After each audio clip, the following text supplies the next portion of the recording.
Sir, the orders are published. Close order. March. Publish. Right wheel. Right wheel. Right wheel. Hold. Question review. Forward. Guard right. Hold. Beginning in 1866, large numbers of African Americans were recruited as regular soldiers in the changing West. Freed by the 13th Amendment, these men served proudly on the western frontier because they thought that their military service would make white America see the sons and daughters of slaves as equal citizens under the law. While being an enlisted man was seen as a dangerous, unsuitable, and low-paying job by many native-born white Americans, African Americans and immigrants came to view the U.S. Army as a haven from poverty and as an opportunity for adventure, self-respect, advancement, and an education. These Buffalo Soldiers performed their duty in garrison and in the field in segregated regiments under white officers. They not only served as soldiers in combat, but built frontier roads and helped to construct telegraph lines. They placed non-treaty Plains Indians on reservations, maintained a border with Mexico, arrested whiskey peddlers, removed unauthorized settlers, and captured thieves and outlaw gangs. As the West changed, they changed with it, hunting poachers and fighting fires in America's new national parks. They did not fail to take advantage of the opportunities offered them, and they earned an enviable service record with the highest level of reenlistments and the lowest rates of desertion in the entire Frontier Army.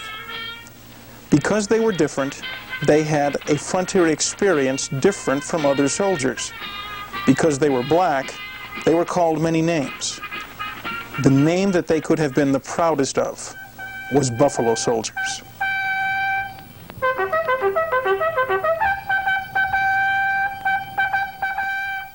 My name is Bill Gwaltney, and it was my honor to be the guest curator for what you're about to see. The exhibit called Buffalo Soldiers West was created in 1995 through the cooperation of the Colorado Historical Society and Catherine Willard Bizey. My interest in the Buffalo Soldiers goes back to when I was 8 years old in Washington, D.C.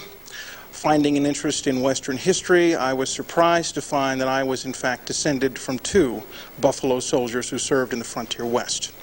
The exhibit that you're about to see was only up for about a year, but the story of these black soldiers and their legacy of pride will be told as long as there are people interested in the story of the American West.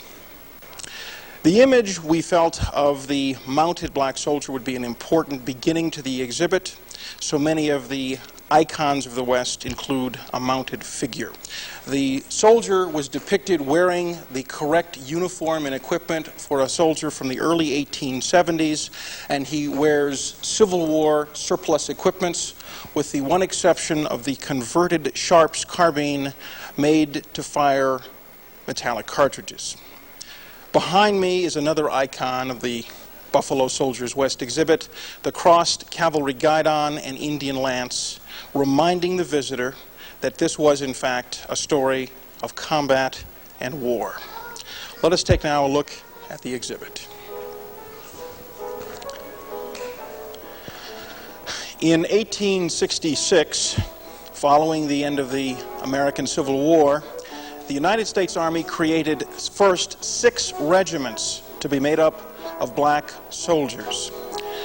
These soldiers were pulled together by commanding officers like Benjamin Grierson, Wesley Merritt, and Edward Hatch. Their job was to take these recruits, some of whom had seen action in the Civil War, and turn them into an effective fighting force in the American West. These men came west because the Army offered them some very important opportunities. These men were called many names. The Army called them mokes, brunettes, and even niggers. The Indian people against whom they were arrayed called them many different names. The Lakota called them Wasichu Sapa, which means black white man. The Kiowa had names for them, as did the Comanche, who called them Tu Escapana, which meant black red front, the name that they had come up with for the first soldiers that they had ever faced. An 1872 letter from an officer's wife first lets us know that they were described by some of the southern plains tribes with names that translated as buffalo soldiers. This name was indicated to reflect the similarity that these Indians felt between the hair on the soldiers' heads and the matted fur between the horns of the buffalo. These black soldiers fought in both the cavalry and infantry regiments, serving all across the American West. And here in the opening exhibit, we find photographs of these men both in garrison and in the field, and photographs of these men in their uniforms that shows the tremendous pride that they felt in themselves, in their uniforms, and in their organizations. We wanted to describe the character of some of the officers that served with these men, because as we will see, serving with black troops brought special challenges, not from the men themselves, but from the racism in the country and even in the U.S. Army. Soldiers always take chances, but officers in these black regiments took particular chances. Like other Army officers, they had to be either Civil War veterans or West Point graduates, and they also took a chance on being long years between promotions. But even more so, they faced a special kind of challenge because the racism that for many years had been reserved for African Americans now rubbed off on them. Captain Nicholas Nolan of Troop A of the 10th U.S. Cavalry found his pay cashiered for 7 years when goods for which he was responsible were burned in a mysterious stable fire at Fort Larned, Kansas, clearly a result of a racial incident. These officers found themselves discriminated against because they had elected to serve with black regiments. As the black recruits drilled for days on end at recruiting depots, they began to take pride in the soldiers that they would become, as did their officers.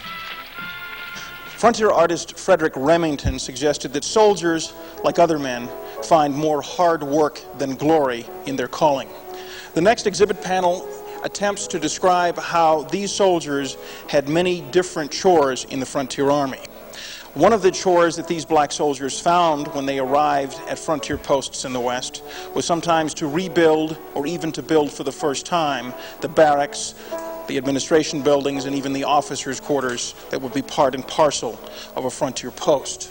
They had to cut firewood, they had to dig ditches, they had to grow their own vegetables, because the Army ration did not include fresh fruits or vegetables.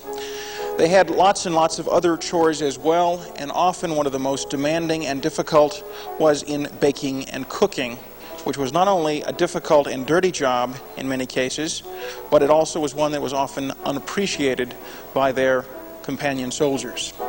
At the same time, these men found the opportunity for recreation, being caught up as they were in the craze for baseball at the time, and card games of one variety or another.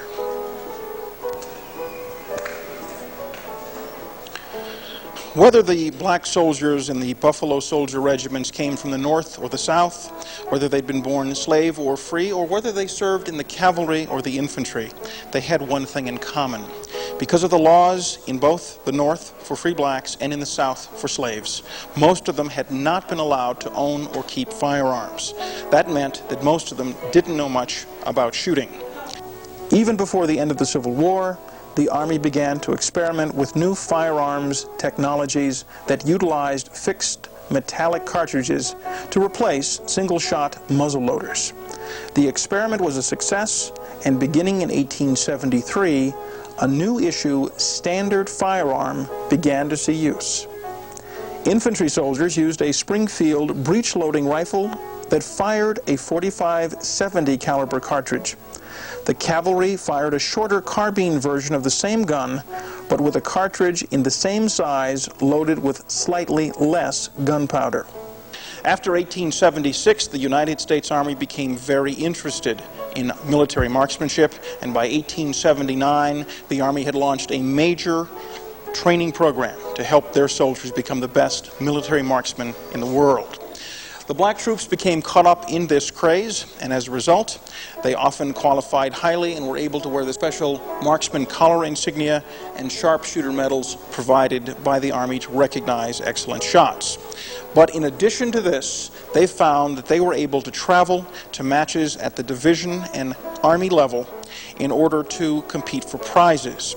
This meant special privileges, the opportunity to travel, and the potential for additional medals.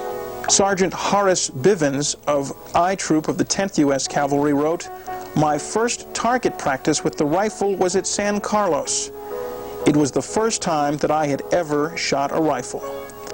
I made sharpshooter in that year and have ever since led my troop in marksmanship.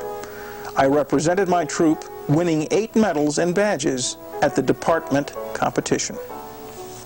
It also meant that black soldiers found themselves on integrated sports teams a half-century before Jackie Robinson was even born.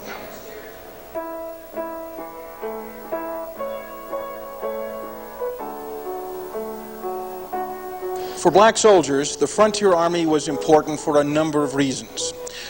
It was probably one of the very best jobs in the country for a black American and one of the very few career opportunities available to him, even including medical care, regular pay, clothing, food, and even a retirement plan.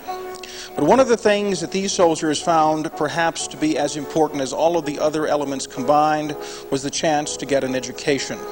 The Army wanted these black soldiers to have an education, not out of any particular interest in their benefit, but because the Army had tons of paperwork that had to be taken care of, and if the men could do it, then the officers didn't have to.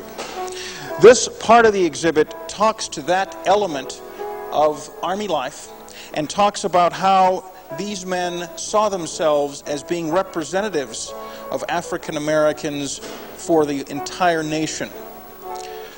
Chaplain G.C. Mullins said this about his 25th Infantry soldiers: "The ambition to be all that soldiers should be is not confined to a few of these sons of an unfortunate race. They are possessed of the notion that the colored people of the whole country are more or less affected by their conduct in the Army. The chaplain is sometimes touched by their manly anxiety to be well thought of at Army headquarters and throughout the states." After all the work was done, the soldiers' real job was to execute United States policy. This often meant attempting to put American Indian people on reservations, and if they resisted, to fight them. That meant patrols and time in the field. This vignette describes a soldier about to take the field, packing his saddlebags and his various belongings, ready to go out for what could be weeks or even months in the field. He will leave behind his dress uniform, his summer helmet, and even his saber, which saw very little use in the field against highly skilled Indian opponents. While taking the field and going into combat was an important part of a soldier's job, a much more typical experience was life in a barracks. These soldiers were given a bunk, a footlocker, and a place for their meager belongings, and it was the only private space they had, and even then, not very private. This 1880s cavalry soldier isn't going into the field, but will be staying here on post, likely because of his skills as a bugler. As you can see, his garrison equipment is present here, and he must be dressed then in his dress uniform. Scenarios like this in wooden barracks, barracks of stone, and even adobe were home to these black soldiers, some of them for 30 years. Because of the pay, the benefits, the opportunities for education and medical care, this job became a very valued job for many African American men. Many decided to make it their life's work, and it was not at all uncommon for men to have 25, 30, and even 35-year careers. One of the things that made it so positive was that there was the opportunity for advancement over time, and you could hope to become a quartermaster sergeant, a commissary sergeant, an ordnance sergeant, or a band master. These jobs brought extra pay, extra prestige, and a regular job with an office, which allowed you finally to get to the position where you might be able to talk the post commander in allowing you permission to become married and start a family. A Buffalo soldier had the opportunity to take responsibility and become an authority figure when he sewed on the chevrons of a corporal or a sergeant. This meant that he had become a non-commissioned officer and shared with the officer the responsibility for the drill, the training, the care, the feeding, and the equipage of the men of the company. A first sergeant like this maintained the roll book, conducted drills, and even took soldiers into the field on patrols. As was the case in the other Army regiments, musicians made things a little lighter for the soldiers in the various regiments by providing music for end-of-day dress parade ceremonies, for soldiers' dances, and officers' hops. But in addition, trumpeters, like this one, serving in one of the Black Infantry regiments, would have used his trumpet to announce various calls to wake the fellows up in the morning and put them to sleep at night, and to tell them when it was time to do everything in between. Because of the need to tell the entire story, and because of increasing elements of folklore suggesting that Buffalo soldiers and Indians enjoyed totally friendly relationships, we put in this part of the exhibit about Buffalo soldiers and Plains Indians, which tries to put their relationship in the proper context. Like a lot of soldiers, they were friendly with the Indians when they could be, but much of the time they were enemies by necessity. We also tried to pick artifacts that represented not only Indians as warriors, but Indians as people fighting for a lot more than just their lives. And we wanted to depict the idea that the cloud of war didn't just cast its shadow on Indian men, but on entire tribes, including families and older people as well. Private Jacob Wilkes of the 9th U.S. Cavalry reveals the bitter reality of war when he recalled events of the 1874 Red River Campaign against the Comanches in the Texas Panhandle. "We destroyed everything in their village. They had a good many guns, mostly citizens' rifles, and a good supply of ammunition, besides bows, arrows, quivers, lances, etc. Their tents were made of poles over which hides were stretched, and these were burned." One element of the exhibit that we used to create a feeling of relevance was to look at the controversy over the Buffalo Soldier stamp issued in 1994.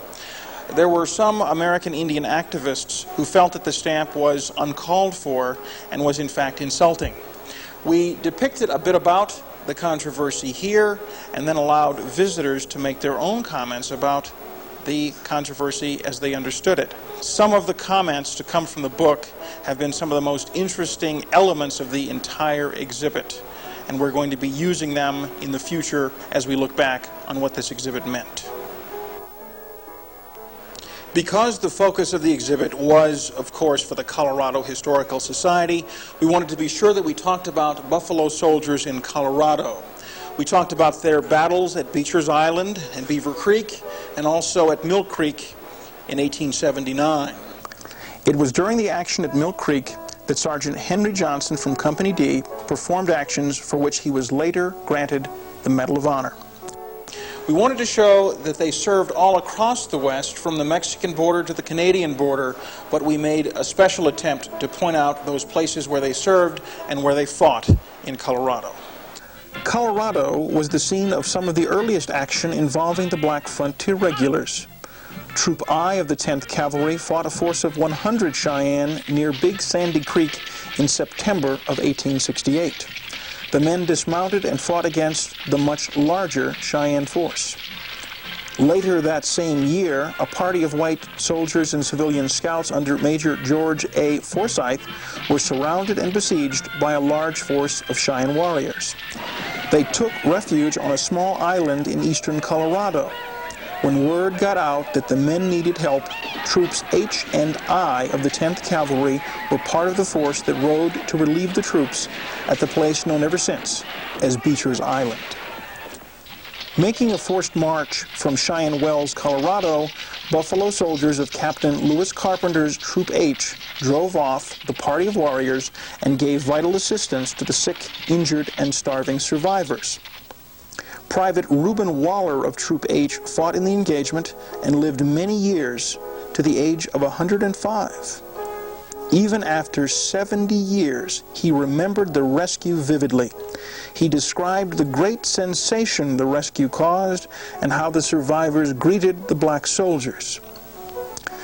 There went up a cheer that made the valley ring, and strong men grasped hands and then flung their arms around each other and laughed and cried.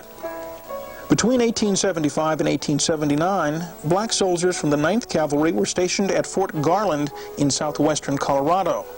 This post was described by one observer as a rectangular group of adobe buildings, flat-roofed, squat, and altogether dispirited in their unmitigated ugliness, with the United States flag clinging to a central pole. Because the United States Army moved slowly, it was probably 10 years behind the rest of the country as it related to racism and discrimination. For that reason, the Army was a haven for racism for a number of decades, from the kind of prejudice and racism that haunted black Americans all across the country. The soldiers in these black regiments took an incredible pride in their service, and for that reason they had the highest rates of re-enlistments, the lowest rates of desertion, and the lowest rates of alcoholism in the entire Army. But even their service and their pride could not keep them from ugly racial incidents, where people took shots at them just because of their color or refused them service in bars and restaurants. One black soldier, injured in combat, was sent to a military hospital and returned after recuperating, having to travel by train for 4 days. Because of his color, he was not served even as much as a cup of coffee for the entire trip. One of the little-known stories that we try to touch on in the exhibit is that of the Seminole Negro Indian Scouts, a group of African Americans who had lived for many years and intermarried with the Seminole peoples, first of Florida, then of Indian Territory, then living in Texas, and finally removing to Mexico. They were hired by the U.S. Army to be scouts, guides, and trackers beginning in 1870. They found themselves on many special missions across the border in a country where they weren't supposed to be operating, chasing Lipan and Kickapoo Indians. These special forces Buffalo soldiers saw service well into the early 20th century. This last exhibit, entitled The End of the Beginning, talks to the last years of service on the frontier during the Indian campaigns. This buffalo overcoat and saddle depict the end campaigns of these buffalo soldiers on the northern plains when in 1890 they were called to make a forced march from Fort Robinson, Nebraska to Pine Ridge, South Dakota. In doing this, they rode to the rescue of the 7th Cavalry and drove off Lakota marksmen at a place called Drexel Mission. They couldn't know it at the time, but on that frozen, barren plain, that gunfire would prove to be the last volley of the Indian Wars. Historian Gregory J.W. Irwin had this to say about the Buffalo Soldiers. Nowhere were the qualities of instant courage, constancy under adversity, devotion to duty, and lasting loyalty displayed to better advantage in the Indian fighting army than among the black regiments. Against this backdrop of campaign streamers are the names of the many men of these black regiments and the Seminole Negro Indian Scouts who won the Medal of Honor for their service in the Indian Wars.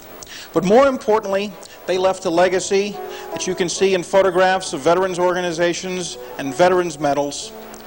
They left their footprints in the sands of the Southwest, the Rocky Mountains, and the far northern plains. And even more importantly, they left their signature on the pages of American history. These men, by their service in the Frontier Army, have created a lasting place in American history and in the American West for the African American.